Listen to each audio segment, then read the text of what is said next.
Keinginan itu kalau di teorinya Surya Mentaram ada 3. Nyari semat, derajat, keramat.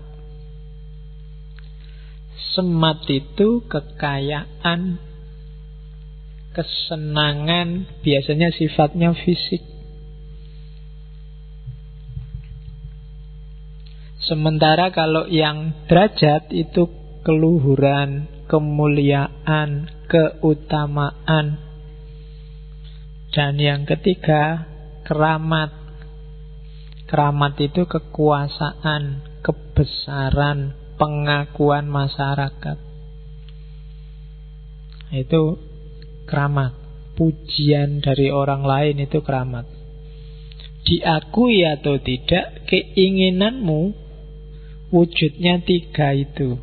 Ada orang yang terpesona oleh semat, ada orang yang terpesona oleh derajat, ada orang yang terpesona oleh keramat. Semat itu kekayaan, kecantikan, kesenangan, itu semat. Kamu yang menghabiskan uang banyak untuk dandan, itu semat, nyari kecantikan. Kamu yang tiap hari fitness biar kelihatan perutnya six pack, itu nyari semat, ya. Terus loh iya, itu kan keinginanmu kan biar tubuhmu kotak-kotak semua tuh. Terus yang kedua, derajat, nyari keluhuran, nyari kebanggaan. Belajar biar pinter, biar itu nyari kebanggaan. Latihan keterampilan biar biasanya itu urusan derajat. Ranking itu derajat. Jadi ada yang nyari semat, ada yang nyari derajat. Ini derajat Jawa ya, bukan derajat Indonesia atau Inggris, bukan derajat Celsius apa Fahrenheit. Terus yang ketiga, keramat. Keramat itu status sosial. Kadang-kadang orang mengorbankan semat demi keramat.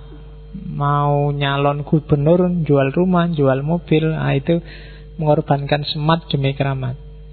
Jadi wujud keinginan itu semat, derajat, keramat. Apa enggak boleh? Boleh. Cuma jangan ketipu dan jangan mati-matian tadi. Ketipu itu ya mengorbankan yang tidak penting, mengorbankan yang penting untuk hal yang tidak penting.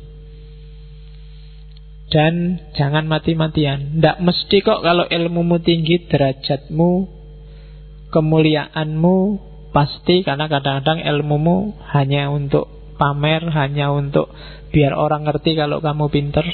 Jadi derajatmu nggak naik meskipun ilmumu tambah. Keramat juga begitu, nggak mesti kalau orang ketemu kamu cium tangan, kalau orang muji-muji kamu terus kamu itu hebat di mata mereka. Banyak yang sekedar basa-basi, ya kan? Jadi keramat. Kalau kamu posting foto di Facebook, Instagram, WA, terus semua temenmu jempol, itu kadang-kadang bukan berarti bahwa mereka muji kamu atau suka padamu, bukan berarti kamu keramat. Ya, jadi itu ya mungkin terpaksa aja. Kalau nggak dikasih ya gimana, kalau nggak itu ya gimana. Jadi wujud keinginan itu 3: semat, derajat, keramat. Teori selanjutnya, dia punya teori molur dan mungkret. Ya agak susah. Ya, ini teori luar biasa dari Surya Mentaram. Jadi kebahagiaan itu sifatnya mulur dan mungkret.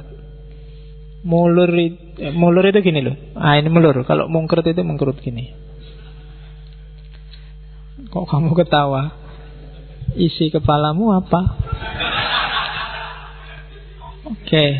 Jadi mulur itu katanya Surya Mentaram, kebahagiaan itu sifatnya mulur. Kamu tadi target apa? Begitu targetmu kena, biasanya nggak berhenti di situ, kamu nambah. Tidak pernah manusia itu mandek dengan keinginannya, selalu nambah. Ya kayak tadi loh, misalnya saya targetnya IP, yang penting kumlot lah Pak. Terus kamu kumlot 3,5, tapi masih ada 3 semester. Ini 3,5, ini bisa dinaikkan jadi 3,79 lebih enak ini. Selalu begitu, nggak pernah sudah.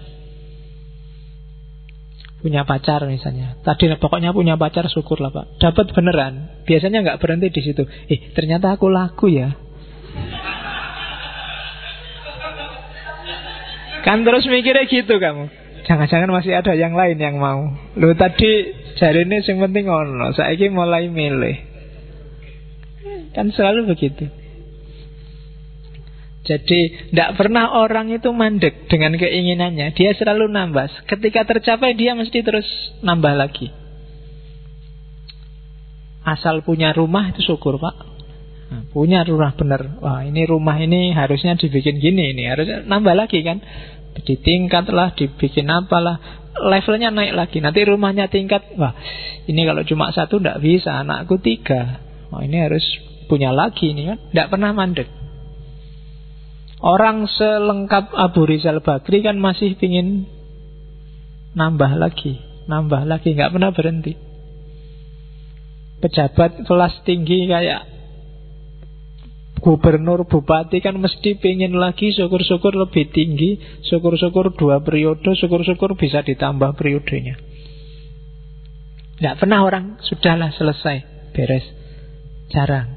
Misalnya keinginan itu biasanya selalu mulur, memanjang terus. Nah, cuma kadang-kadang tidak tercapai keinginanmu. Kalau tidak tercapai, mungkret.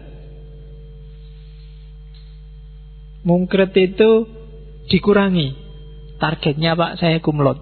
Aduh kok susah banget nih harap lulus IP-nya cuma 3, tidak apa-apa lah, tidak kumlot asal di atas 3. Kan selalu begitu, mungkret sekarang. Kemarin targetnya punya pacar yang putih, rambutnya panjang, yang kakinya 4, kakinya. Kamu biasanya kan gitu, selalu disebut pertama itu putih dan rambutnya panjang, tumbuhnya kuda. Selalu begitu kan. Kalau nggak tercapai, terus kamu kurangi lagi. Rambutnya nggak panjang nggak apa-apa lah Pak, asal putih. Nanti nggak terpenuhi juga, nggak apa-apa lah Pak, rambutnya nggak panjang. Terus ndak putih ndak apa-apa, asal cakep. Ndak cakep juga, ndak apa-apa lah Pak, asal manis. Ndak manis juga, asal dapet Pak. Kan selalu begitu. Itu namanya mungkret. Jadi keinginan itu kalau nggak terpenuhi, kalau terpenuhi dia mulur, kalau ndak terpenuhi dia mungkret. Ingin punya rumah tingkat, nggak terpenuhi, ndak apa-apa, asal punya rumah aja Pak. Kamu ke sekolah, ini kalau punya motor enak, cuma ngumpulin duit nggak nyampe-nyampe beli motor, sepeda juga nggak apa-apa, mungkret. Jadi keinginan itu kalau tercapai mulur, kalau nggak tercapai mungkret. Jadi katanya Surya Mentaram, sudahlah, kebahagiaan itu mulur dan mungkret. Entah dikurangi jumlahnya, mungkret itu entah dikurangi kualitasnya. Konsekuensinya apa? Berarti apa? Senang dan susah itu semua sifatnya sementara. Keinginanmu tercapai, mulur kan? Yang tadi tercapai ini kan senang. Tapi karena mulur, ya sudah selesai senangnya. Kamu punya target lagi, sudah nggak senang lagi. Nah, keinginanmu nggak tercapai, kamu sumpek, sedih, susah. Ketika kamu sumpek, akhirnya mungkret. Karena kamu kurangi standarnya, jadi mungkret. Akhirnya tercapai dan kamu senang. Cuma begitu ini senang, mulur lagi. Dan itu manusia. Jadi kesenangan dan kesedihannya manusia itu sementara. Maka tidak perlu wow. Apakah wow dalam kesedihan atau wow dalam kesenangan? Dua-duanya sementara. Kamu IP-mu 4, misalnya. Kan ada target yang lain. Pas IP 4 itu seneng, tapi kan terus IP 4 pengen dapat beasiswa luar negeri. Senengmu yang IP 4 tadi hilang, sekarang diganti ambisi untuk dapat beasiswa luar negeri. Tidak ada rasanya lagi senengnya IP 4. Yang ada rasanya sekarang sumpeknya untuk ngejar ke luar negeri.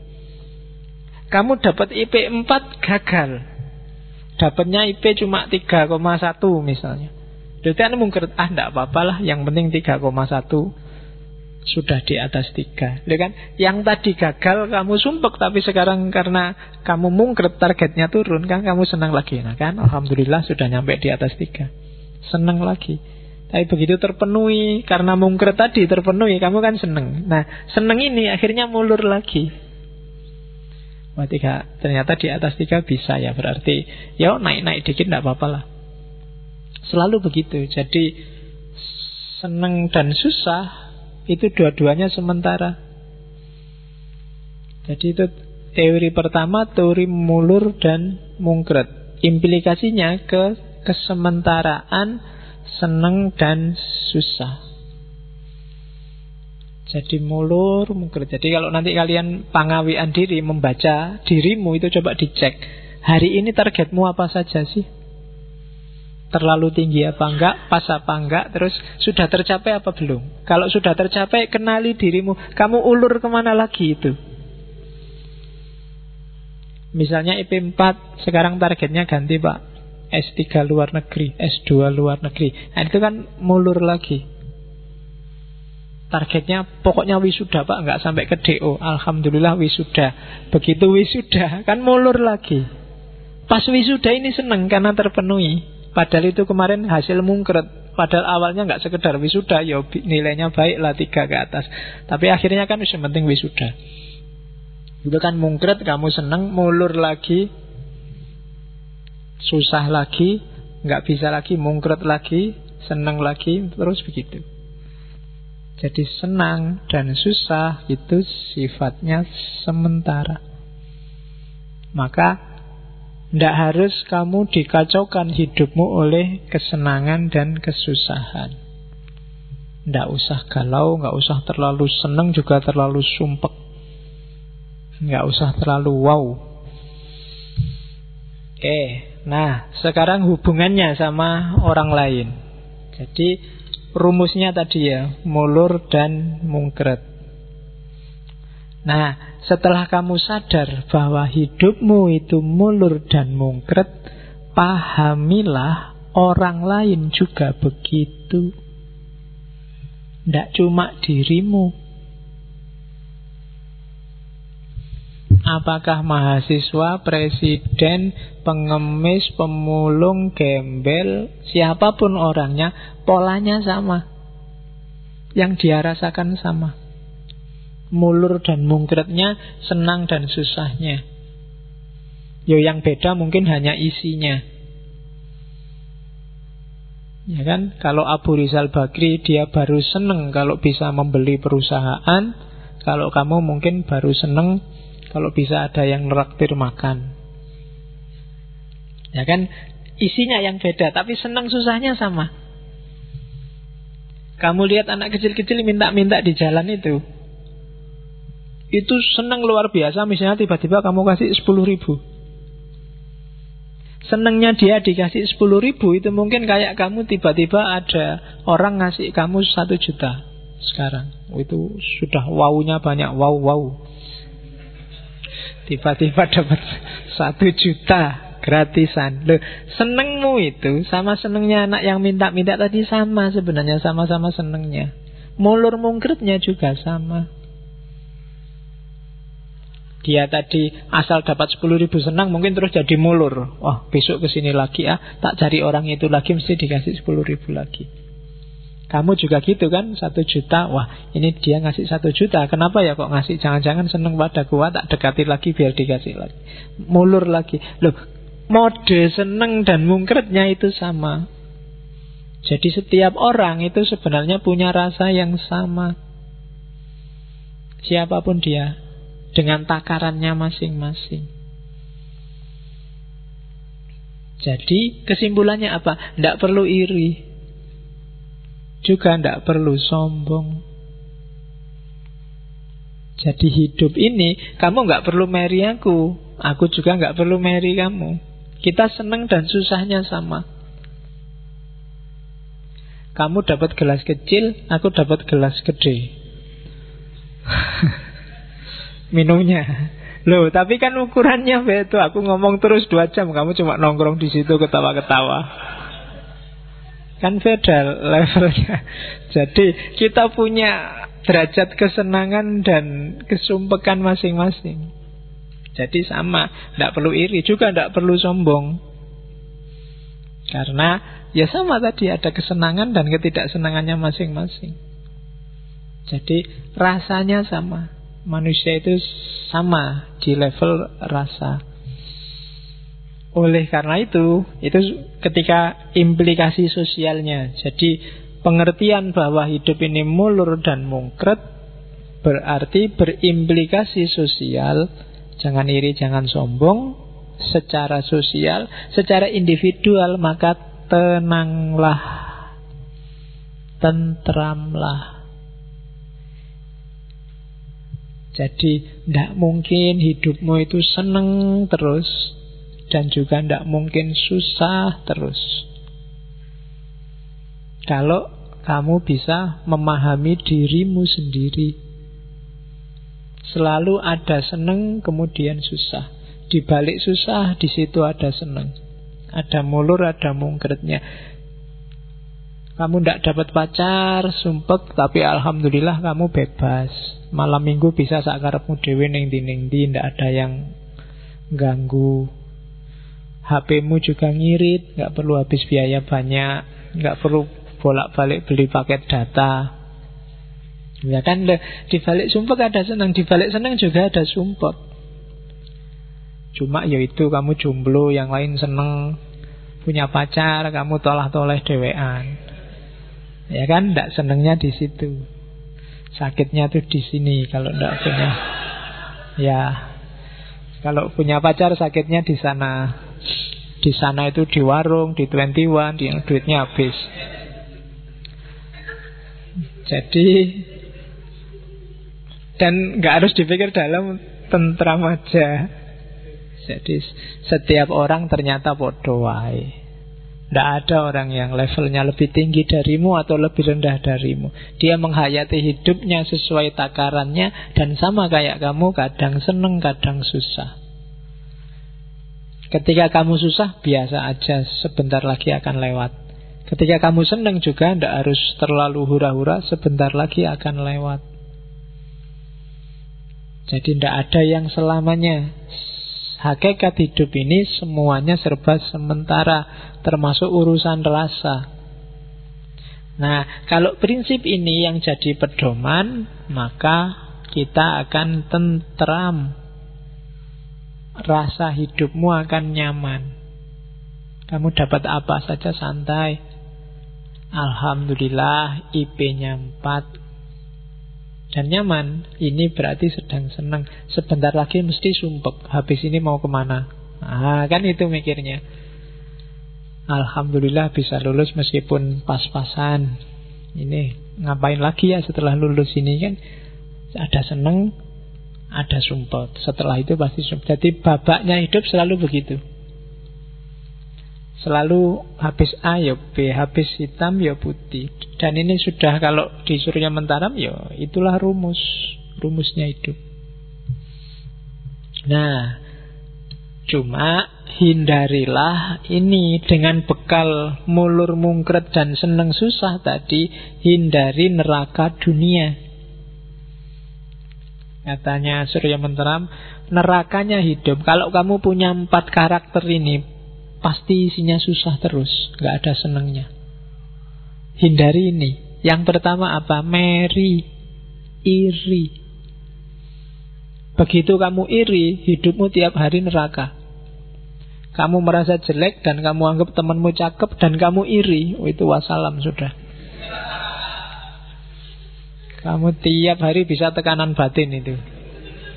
Karena kamu meri, itu sudah neraka, sudah tiap hari. Jadi jangan meri dalam hal apapun. Yang kedua, sombong, merasa tinggi. Jangan salah, orang yang sombong itu juga neraka sendiri buat dirinya. Merasa tinggi, merasa lebih baik, merasa lebih benar, merasa lebih utama, itu dia susah dewe nanti hidupnya. Dia akan memposisikan dirinya untuk selalu kelihatan lebih baik, selalu kelihatan lebih tinggi, selalu kelihatan lebih utama. Sama-sama ke warung, yang merasa lebih tinggi lihat temennya, oh kamu habisnya cuma 10.000, aku harus beli yang lebih dari 10.000. Susah dewe nanti. Kamu dapat pacar kayak gitu, aku harus dapat lebih tinggi dari kamu. Susah dewe. Jadi jangan sombong, nanti menyusahkan dirimu sendiri. Bukan orang lain loh yang disusahkan itu. Ketika kamu sombong, yang susah kamu sendiri. Kamu akan hidup di nerakamu sendiri. Merasa lebih besar, merasa lebih tinggi, merasa lebih pinter, merasa lebih bermanfaat, merasa itu alamat sudah. Wassalam. Jadi jangan pambegan, jangan sombong. Yang ketiga, jangan getun. Getun itu kecewa dengan yang sudah terjadi. Orang yang selalu meratapi masa lalu tidak akan bahagia. Coba kemarin begitu, coba kemarin begini, wassalam sudah. Kamu tidak akan bahagia. Dan yang keempat, sumelang. Sumelang itu khawatir, menyesal terhadap masa lalu dan khawatir masa depan. Besok gimana ya? Yang akan datang kayak gimana ya? Bisa nggak ya aku? Mampu nggak ya aku? Alamat juga kamu akan hidup kayak di neraka dunia. Jangan meri, jangan sombong, jangan kecewa, dan jangan khawatir. Kalau kamu meri, sombong, getun, dan khawatir, sumelang, maka hidupmu tidak nyaman, kamu pasti nggak bahagia. Kamu akan hidup kayak di nerakanya dunia. Jadi ini rumus negatifnya itu. Terus yang 4 hal itu kalau di rumusnya Surya Mentaram yang bikin tatu. Raos tatu kalau raos ciloko. Merasa terluka dan merasa celaka. Ciloko penduwung, celaka yang berkelanjutan. Sebenarnya itu hanya rasamu. Raos. Terus ini teori panjangnya. Iri itu berarti merasa kalah terhadap orang lain. Kalau sombong itu merasa menang terhadap orang lain. Iri itu kan merasa kalah. Tadi temanmu cakep, kamu tidak cakep, itu kan kamu merasa kalah. Akhirnya iri. Orang yang iri itu pasti levelnya di bawah yang dia iri. Jadi iri berarti tanda levelmu lebih rendah dari yang kamu iri. Dan itu sengsara luar biasa. Jadi jangan iri. Sombong itu berarti kamu merasa menang, merasa levelmu lebih tinggi dari yang lain. Dan itu bahaya, karena kamu menyusahkan dirimu sendiri. Jangan dianggap yang di atas itu enak.